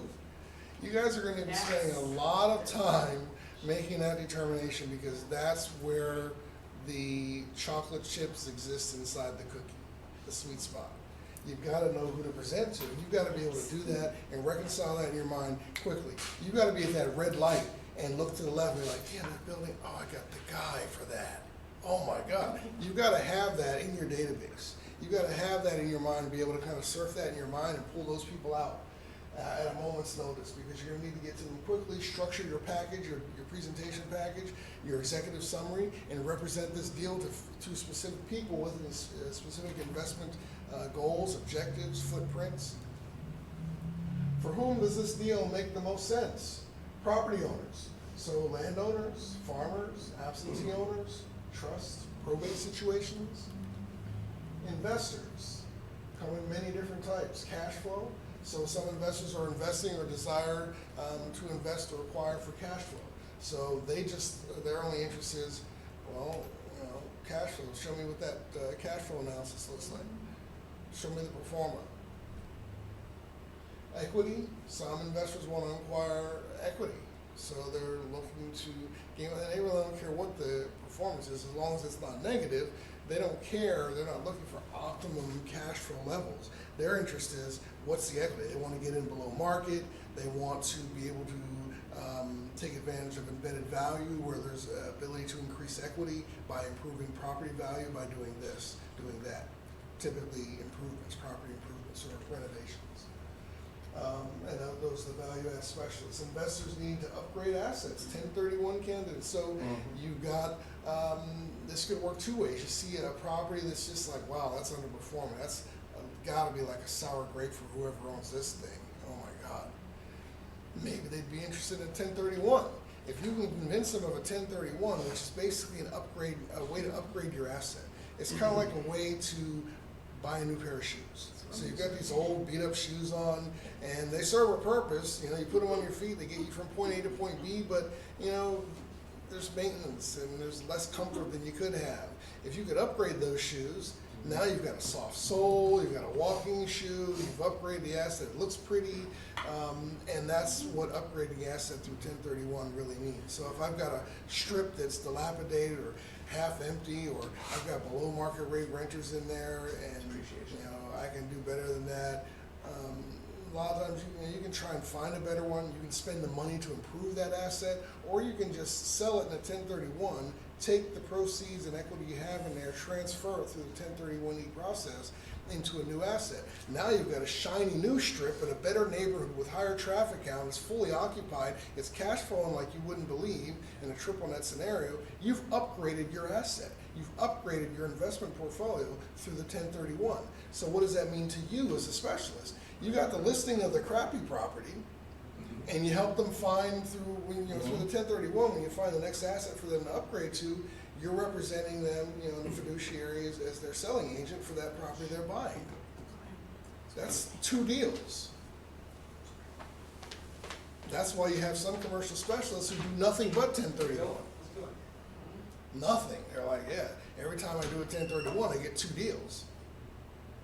So there are 1031 specialists out there. Is that Conrad? Huh? Is that Conrad? 1031? Conrad, He does 1031. no. Oh, No, what, Because I see are you that. talking about Ethan Conrad? Yeah, his company. Yeah, no, he does, he finds embedded value and upside potential and exploits that, and he does it very well. What he'll do is, he'll buy a retail strip or a retail center, because he's bigger now. He'll buy a retail center that's underperforming. Largely what he looks for are properties that are underperforming because you've got vacancy, you've got below market rate tenants, and you've got lower quality tenants. So a lot of mom and pops and not enough regionals, not enough credit tenants. So what he'll do is he'll go in, he'll buy it at rock bottom rate. First thing he always does is repave the parking lot, beautify the structures, paint, structural improvements, turn the empty units, stuff like that. Increase or better signage, better monument signage, and then he will set about to taking the vacant units, and he's got a huge, because he's been doing this for so long, he's got a huge database of prospective, better or higher quality tenants. He'll go to them right away and say, look, I'm turning this retail center, it's located here are the traffic counts, I've got a nice space for you, I'm turning this in, I've got Jamba Juice coming in, you've got no credible tenants there now, but I got Jamba Juice coming in, I got Verizon, we're doing this, I got on one of the restaurant pads, we've got A&W coming in with KFC, whatever it might be. And he's selling this picture, none of this stuff is there, but he's selling this picture, and what he'll do is he'll get them to commit to a lease. Sign the lease today, pay nothing for 6 months, here's the TI allowance I'm giving. So he's overly generous on the lease to get these tenants in. What that reflects is instantly, once he gets those leases signed and they're solidified, the cap rate goes up because it shows the income. Nothing's even happened yet, but he's increased the cap rate, exponentially because the promise of these tenants. So as a buyer, you're looking at that, you're saying, well, this is at a 6 cap, and you're like, wow, oh, okay, well, why is it? I don't see anything of note there. Well, you've got, these large credit tenants have signed leases. You don't know that they don't have to pay anything for 6 months. They got a 6-month rent holiday. You don't know that they've been given, their deposit's been waived, they've been given a $45,000 TI allowance. You don't know that. But what you do know is that they've got a signed lease for 12 years or 10 years or 15 years or 7 years at this market rate. And that therefore increases the cap rate immediately on paper. So a lot of what he does is changes in physicality, but mainly changes in lease and tenancy to increase the cap rate, because now he can then go sell that at a higher cap. So he is a flipper That's what it sounds of like. commercial assets. Okay. And a brilliant one at that. I mean, it's ingenious. I don't know why everyone doesn't do that, probably because they can't, but he's a genius. So I think you see him up and down Laguna or whatever driving his Ferrari. That's him. Yeah. At least that's what people tell me. Builders and developers always, disposable income, high net worth individuals, so doctors, a lot of doctors, particularly dentists, have disposable income, high net worth. They get taxed on those dollars heavily, and they're always looking for some sort of outlet. And largely, they turn to real estate and investments and speculative investment, to help them with that problem, the problem of having too much damn money. Yeah. I don't know, I think Indian doctors especially like to invest in pistachios and almonds. Yeah, I don't know why. Let it sit there, yeah, I'm trying to change that. Yeah, so what we started. Is that why the cost of pistachios are so high now? I'm just joking. Probably. I'm just joking, but they are going up. Mm-hmm. I think that's just because they're becoming more desirable. Okay. So demand, supply. Because of doctors? No. Well, doctors, the thing for them is, if I'm a doctor and I'm leasing my space, I've got a private office, I'm leasing the space. How about a plan, we're talking about a commercial specialist showing a vision, how about a plan where, doctor, it makes a lot more sense. What if I could tell you, I've got a plan where you could eliminate your premises expense completely. Premises expense is rent, Mhm. So as a doctor, I'm running a business in my private practice in my office. That office costs me X number of dollars per month. My staff and payroll costs me X number of dollars per month. You know, then I maybe have utilities or whatever payment within that building that I'm responsible for. But I've got overhead. Fixtures. One of the largest overheads I've got is probably my lease. What if I can eliminate that? You're talking to the doctor, I can eliminate that. He's like, huh? How? So what? Yeah. Why don't you buy the building?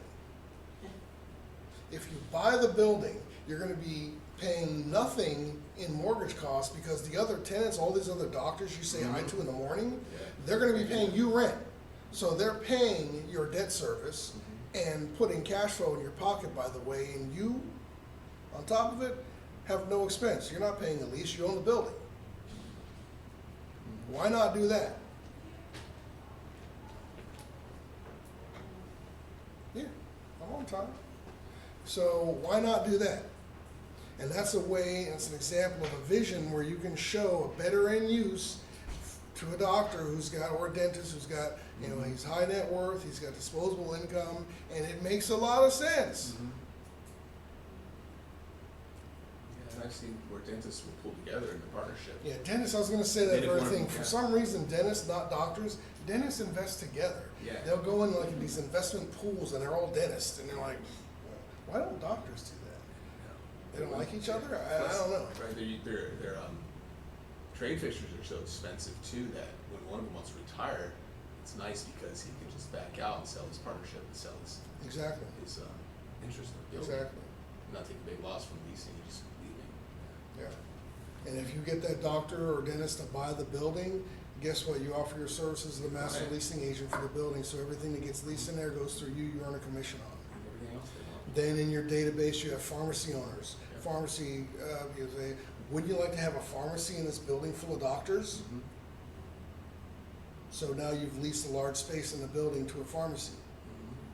You've brought value to the operation. So now, as you're trying to rent out the other spaces to other doctors, you can say, hey, we've got a pharmacy moving in. How convenient is that? We've got a pharmacy downstairs. You can move into a building. Your current building doesn't have a pharmacy. You can move into a building in a better space, a nicer building, a nicer area, with a pharmacy downstairs to boot.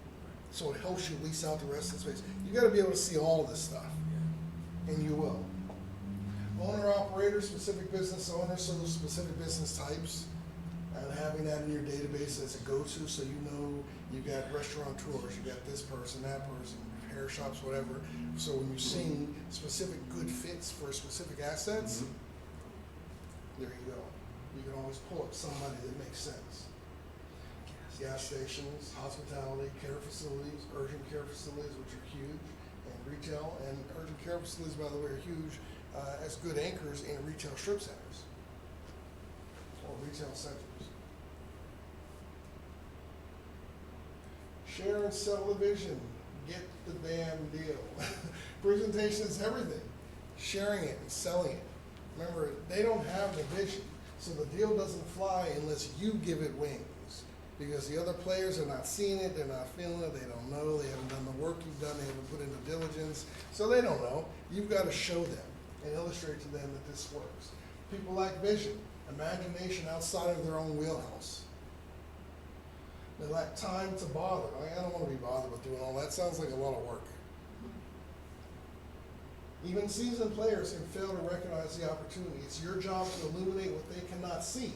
If your vision and presentation are in line with their objectives, then it all makes sense. It'll make sense to them.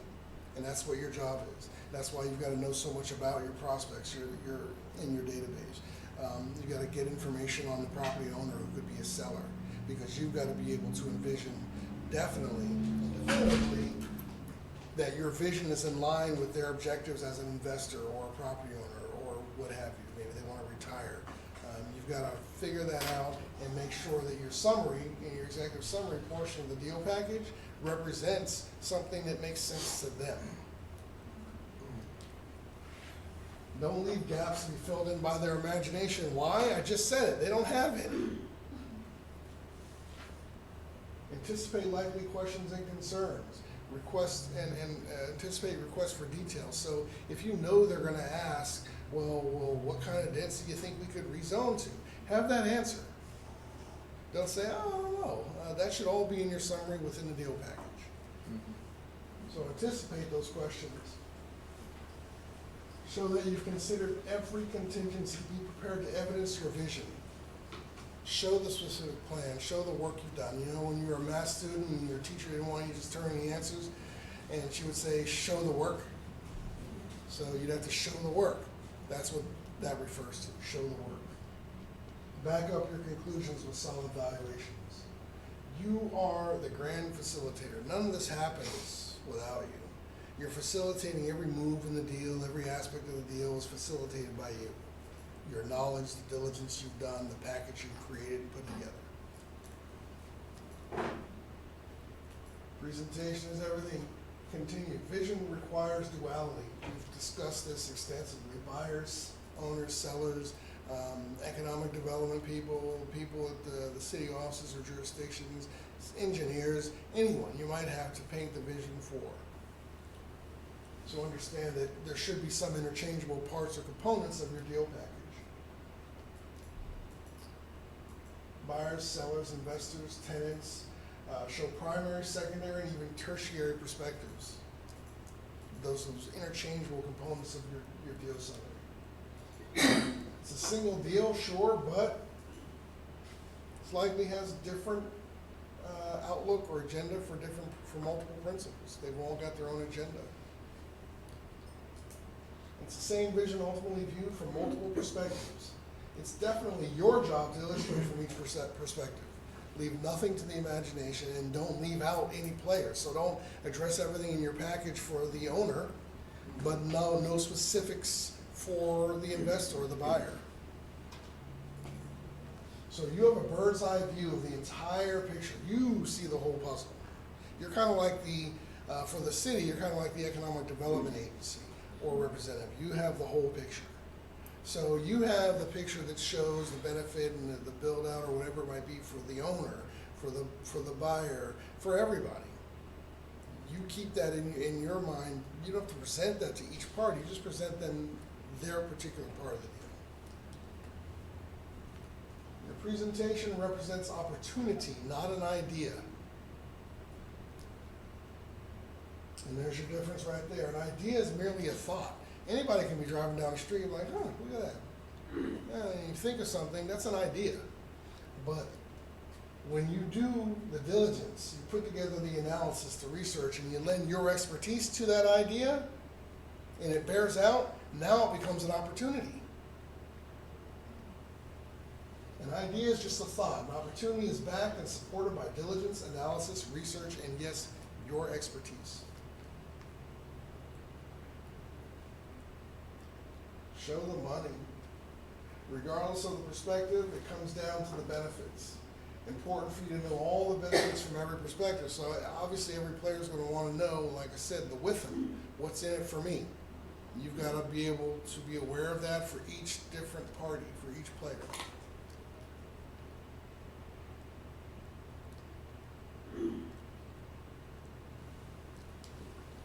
Show the performer in detail, and that just means be specific.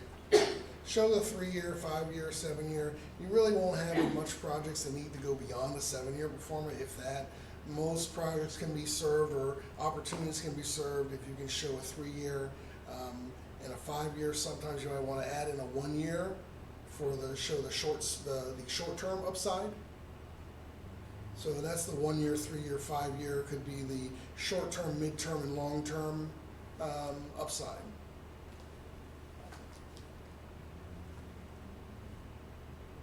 $10 or 15 years is typically going to be for like a large asset, like a multi-tenant office, maybe an office building.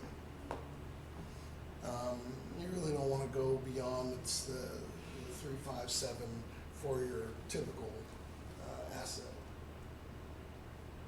Be clear about the capital costs associated with the plan.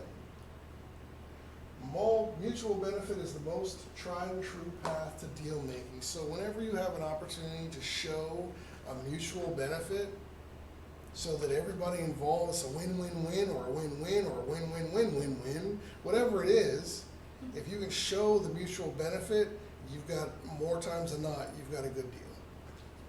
And you've got a deal that'll be received well by the people you're presenting it to. Commercial success is based on disposition and best end-use strategies. Understanding the assets, their true potential in the market. And we've talked about asset potentials directly related to the market. A lot of these things, these opportunities are gonna bear out because of what's trending in the market. Matching the visions, the appropriate key players, of course we've talked about. Who does this make the most sense to? Or who will it make the most sense to? Know your prospect. Develop good prospect files. So you meet someone today, you know, you glean this much information about them. But as you continue conducting good CRM, you're learning more about them, which enables you to now see an opportunity and immediately match it to a potential player based on what you know about their investment preferences, predilections, profile, desired footprint, what have you. And you want to categorize them in your database based on those things. Their business interests, business profile, individuals' need or logistics of future growth, expansion, and consolidation. So if you know you've got a gas station owner who owns 47 gas stations, but wants to own 60, that's important to know. Just the same as if you know a gas station owner who owns 47 gas stations, but wants to consolidate, it's too much headache, wants to drop at least half of his inventory down to maybe 25. Good to know, because now if you talk to someone who wants to buy Chevron, and that's what this guy has, then you know, hey, I've got a Chevron owner who's considering, you know, cutting his inventory or his portfolio down. We may have a match here. You put that deal together, you put those parties together, it's matchmaking. But you've got to know that about your prospects to be able to make those types of interpretations, assumptions, or matchmaking. So that's it for session 2, even though it says session 1.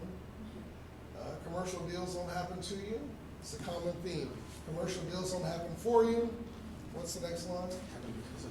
Commercial deals happen because of you. All right, so session 3, CREST, Thank you. will be next Wednesday. Thank you guys for coming and tuning in online. We'll be doing that again, I guess, next week, since I seem to be getting favorable comments in text. So we'll do that again, and it will be recorded and uploaded. So if you guys want to rewatch this, maybe you missed something, you want to flesh out your notes a little bit more, once we get it rendered, I'll have it uploaded, and you'll be able to watch it. I'll send you all a link so you can watch it. I'll be sending it out to everyone, but you'll have it. So thank you. Thank you. Thank you.